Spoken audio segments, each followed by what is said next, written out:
Many different compounds in cannabis. Two of the most common ones are THC, tetrahydrocannabidiol, which is the stuff that's psychoactive. It makes somebody develop a high. And then CBD, cannabidiol, is there's receptors throughout the body for this particular substance. There's CBD1 receptors, CBD2 receptors. These are the two most common ingredients in cannabis. CBD, there's been shown for some time now, decades, that it can have a medicinal effect. Specifically, some of the early studies showed on convulsive disorders or seizure disorders. CBD is the more medicinal part of these compounds. One chemical in marijuana, THC, is responsible for the psychoactive effects, or the high. It also combats nausea and pain. But another chemical, called CBD, seems to have additional benefits. In San Francisco, these researchers say that compound, CBD, can kill cancer cells and stop them from metastasizing in human cells and mice. My name is Alan Zupkin. I'm board certified in addiction medicine, and I have a practice here in Central Florida. I treat people whose lives have been totally ruined by drugs and alcohol. If I ask my patient population what are their three most common complaints, I hear anxiety, panic attacks, sleep disorders, chronic pain. When I found out about CBD, I was really encouraged because CBD oil is extremely beneficial for those three things. So I said this was a perfect match for my patient population. Another thing as a physician that I really found comforting was that there's a tremendous amount of research that was done on CBD long before the product was available. There is sound science that backs this product up. When any physician hears that there are receptors for CBD in the brain, that it works on the limbic system, which is the brain's emotional system, they can really understand how this can be beneficial to their patients. Other benefits apparently are anti-inflammatory effects.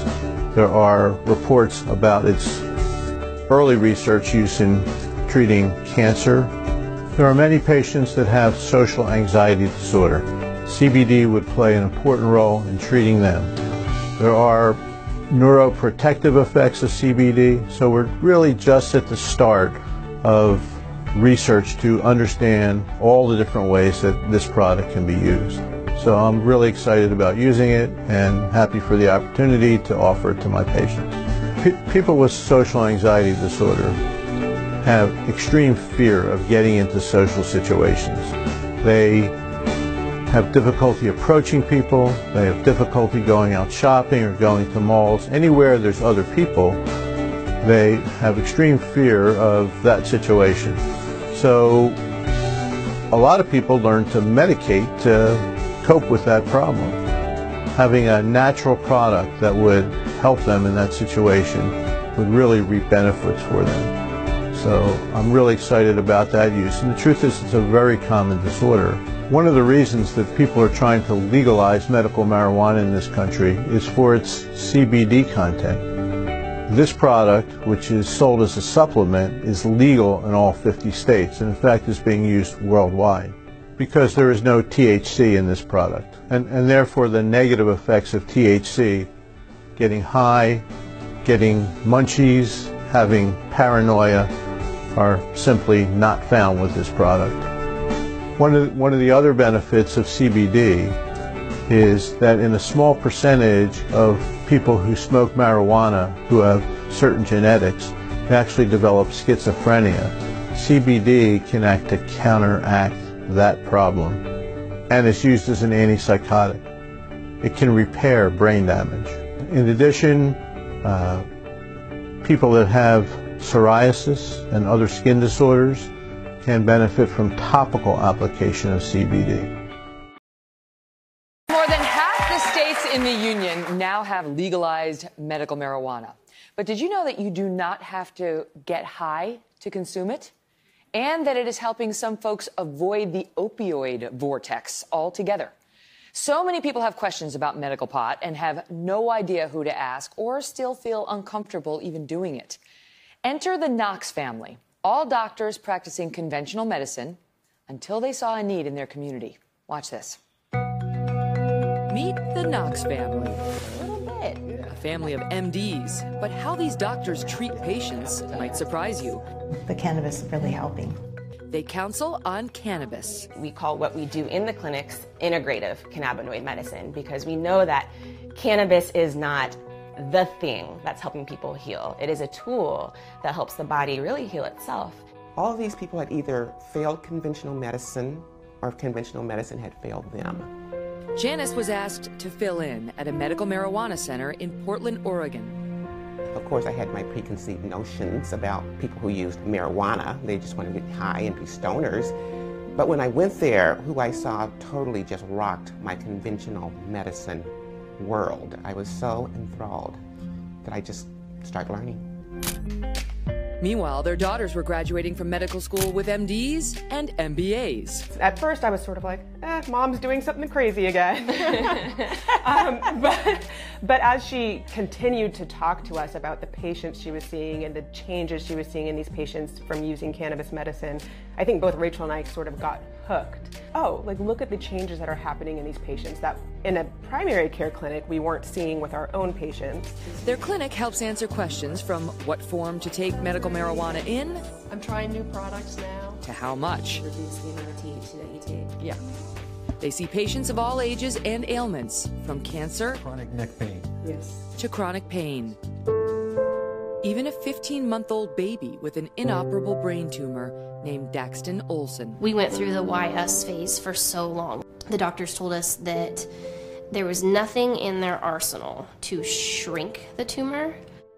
Daxton was put on a chemotherapy regimen, but after 3 months of treatments and some complications, the tumor had grown. Daxton also suffered from daily seizures. It's such a weird thing to even consider as a parent, like, am I really gonna give my 3-month-old son cannabis? And then as soon as we got him on cannabis, we did another 3 months of chemotherapy, and his tumor shrunk 26%. His seizures have gone down from 15 a day to 1 every 2 weeks. Look at you, you've grown so much.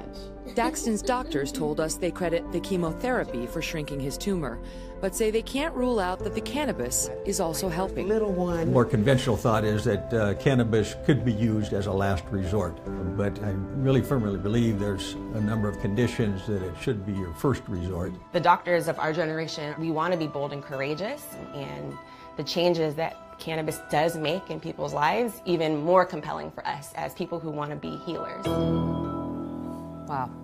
Janice, Rachel, Jessica, and David Knox, welcome to you all. Thank you so much for being here. A family full of doctors. We got a bunch of doctors here. All right, so let me start with you on this, Janice. You don't prescribe medical marijuana, so describe what you do. Well, it's still federally illegal, so we're not allowed to prescribe the plant. However, we are allowed to assess patients for their medical conditions. If they have a condition that qualifies them to get a state-issued medical marijuana card, then we can do that. But with that, we have to examine their records, examine the patient, just the usual things we do with conventional medicine. We still have to perform those tasks. Mm-hmm. How unique is this, Rachel? How unique is this service that you guys are doing? Oh, extraordinarily unique. You know, before we got started, patients could go to a clinic and get a card. They would get evaluated. It might take 5 to 10 minutes.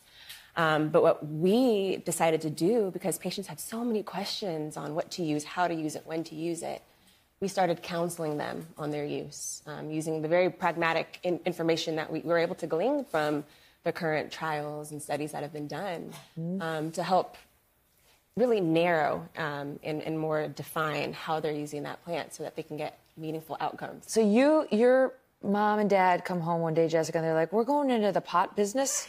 Or like, what? How was that explained to you from the mom who used to be like, they're just stoners who want to get high? How did that woman transform into this woman? Yeah, you know, she's always been revolutionary. You know, she loves to talk about how she was a graduate of UC Berkeley, which is a revolutionary school. And so we were in residency, and she would call us and talk to us about the work she was doing in these clinics. And I wasn't surprised that she was doing something unusual. This is a woman who, in 2007, was mining Bitcoin in the basement. No way. You know, she's always been doing something that's on the cutting edge. And she's smart, she's brilliant. And so listening to her and the conviction she had and the patients that she was taking care of, you know, we didn't brush it off as just something mom is doing crazy again. Yeah. There was something there. And that we experienced as we started reading about it, listening to her experiences, talking to patients ourselves, there was something there. Okay, so there's so many questions. When we come back, do you have to get stoned to use medical marijuana? And is it dangerous? And we're back now with the Knox family, a family of doctors who specialize in medical marijuana, and they're trying to educate the public and change people's perceptions about this drug. David, let me ask you, because you're an ER physician as well, right? That's correct. So you know, our moms told us it's going to ruin your brain. Yeah. Like, don't do any sort of marijuana. So is that still true? Well, you know, you only have one line on your medical record to record cannabis use, and that's drugs of abuse. So I'd have to say in my 40 years in the emergency room, I've seen every day opiate problems, alcohol problems. Maybe I can count two hands truly cannabis problems. Mm-hmm. I mean, it's very unusual. It's I mean, it can help. We've seen, especially with the seizure disorders, it helps so many people. But, you know, there's still a stigma attached to it. But, I mean, how did you were brought up in the same way I was, right? Which is like, it's... Absolutely. Like, we had the groups in our school. It was like the swelts and the creamies and the dirties and the jocks. And the dirties were the ones who did pot. So it was associated in my mind with, like, oh, those are the kids who are on drugs. They're on drugs. Correct. You know, and I grew up the same way, very religious family. If you even whispered the word drug, you were going to go to hell. But I tell you, once I read the science behind cannabis, which is not cannabis actually, it's a system in our bodies called the endocannabinoid system that all of us have. And it's true science, it's true physiology. And when I understood what that physiology meant and how cannabis could affect that physiology, and it really is about that physiology, not cannabis, because there's other herbs out there that have cannabinoid-like activities. But once you understand that, then you realize we really have something valuable here that we have all been cheated out of. Mm-hmm. Right, because obviously it was a recreational drug and used in a different way long before people started to consider it medically. What about that? Do you have to get stoned? I mean, I think a lot of people don't want to get stoned, but they'd like some of the medical benefits of it. People think they have to toke up a bong or something. They don't. Have I mixed my... No, I think I've mixed... I don't know if you choke a bong. Okay, sorry. You did. And no, the overwhelming majority of our patients tell us they don't want to get high right out the gate. They just want to solve their medical problems. How do they take it in? What are the options that they use? A variety. So everybody's familiar with inhaling, toking the bong, as you might say. Again, but inhaling through a joint or a vaporizer, but most people don't even want to inhale. So we're talking about topical applications. People can rub into their joints. We're talking about tinctures that you can drop under your tongue and it doesn't make you fuzzy-headed, or it doesn't give you those other effects? Not necessarily. Wow. You know, we have to talk to patients about their ratios or their chemical profiles, which we call chemo profiles. And we talk to them about how much THC versus how much CBD and other molecules that they'll need to avoid that high. That's the business you're in right now. So how do you figure out who really needs it and who is just looking for a high? Who's there to sort of abuse the system? Yeah, sometimes, so the states, first of all, have guidelines. So most states actually, enumerate the conditions for which cannabis can be recommended. So in those states, we're specifically recommending it to people who have those conditions. And in states where it's not so obvious if the patient has a condition that, might be appropriate or not, you really just talk to the patient and figure out what they want. They'll tell you. I think the first thing so many of our patients say to us is, I don't want to get high. This is the wave of the future, though. I mean, it's been legalized in so many states. We're more than half now, 29 plus Puerto Rico and Guam. And obviously recreational use is getting legalized in more and more states as well. So I think you might be, once again, on the cutting edge. Bitcoin to marijuana advising. Thank you all for telling your story. All the best. Thanks for having us. We'll be right back.